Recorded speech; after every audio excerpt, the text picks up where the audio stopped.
Okunoonyereza kulaga nti entambula y'ennyonyi ku lukalu lwa Afrika ya buwana n'okusinga ku zisemazinga endala. Abatambuze basasulwa emiwendo mingi mu kugula tiketi ssaako n'emisolo egibagibwako ku ebyo ebitambuzibwa. Tugeraageranya okutambula okuva mu kibuga ekya Bugirimaani Berlin okutuuka mu kibuga ekikulu ekya Turkey Istanbul kiba kijja kwetaagisaayo $150 oba ensimbi ya Euro 120 mu lugendo lumu olutakka wansi wa ssaawa 3. Ku lugendo lw'obuwanvu bwe bumu, omuntu bw'aba ava mu kibuga ekikulu ekya Democratic Republic of Congo Kinshasa okutuuka e Lagos mu kibuga ekikulu ekya Nigeria kiba kijja kwetaagisa okusasula wakati wa $5 n'N$85 mu lutambula lw'ennyonyi bw'eba nga teyimiridde mu kkubo obutakka wansi w'essaawa 20. Kino kireetawo kaluubirizibwa mu by'obusuubuzi n'emiwendo gy'ebintu okwekanama ku ebyo ebiba bisaabaziddwa. Ekitongole ekikulira entambula y'ennyonyi mu nsi yonna ekya International Air Transport Association kikakasizza nti ennyonyi nga300 zikola ebitundu 83 ku buli 100 ku ntambula y'omu bbanga mu nsi yonna. Era bagamba nti singa amawanga ga Afrika 12 beegatta ne bakolera wamu basobola okutondekawo emirimu 15,000 eri ensi yaabwe. Kino kiba kijja kuleetera ensi zaabwe okuyingiza akawumbi ka $1 kamu mu obukadde 3 obwa $.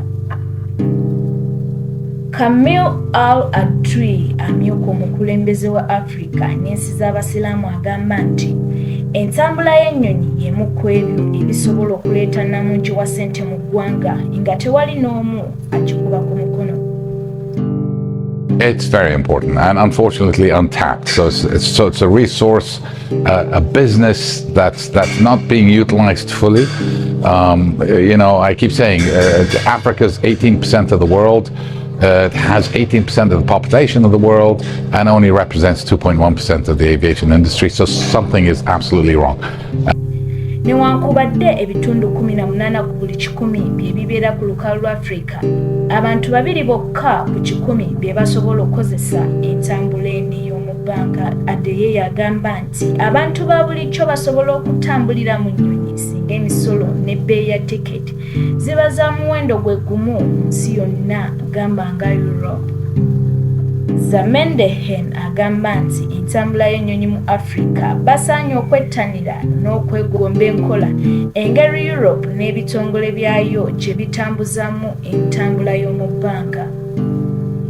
Agamba nti obutale obulungi ssaako n'okukolera awamu y'engeri emu ku bibasobozesezza okusobola okutumbula empeereza yaabwe ate ku muwendo ogwa wansi ddala.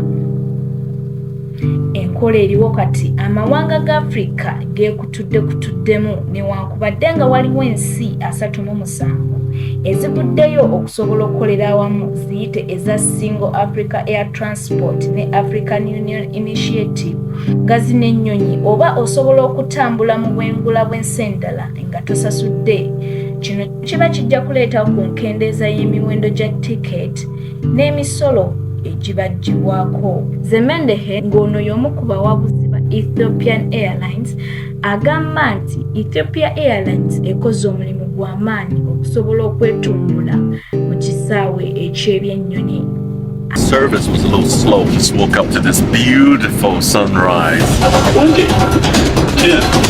Ethiopia, to me, I felt like it's not the richest country in Africa, but how on earth they have a large airline with such a modern fleet? How many passengers in the morning go through here? Up to 10,000 sometimes. Agamba nti mu myaka egiyise 15 emabega Ethiopia Airlines yali ekozesa abakozi 4,000 naye kati ekozesa abakozi 17,000. Kino kijigulira obuganzi eri bannansi ba Ethiopia n'okugyenyumiririzaamu nga bwe bali abaana ba Afrika ewaka nga bakola bulungi mu kisaawe kino. Ye ate Adolforoka Adeyeya amyuka omukenkufu w'amateeka g'ebyenfuna mu yunivasite ya UKDHAM akkiriziganya nti Afrika esigadde mu lumbe lw'obwavu ku lw'enkola yayo embi mu by'entambula y'ennyonyi. agamba nti singa Africa eteekamu amaanyi mu kutumbula eby'entambula y'ennyonyi eba egenda kufuna kiralu nnyo. Bwe tugeraageranya enkola y'ennyonyi ewaffe wano e Uganda eri etya mu katale k'ensi yonna. Rachel Nalugemwa, Dominion TV, Emboozi.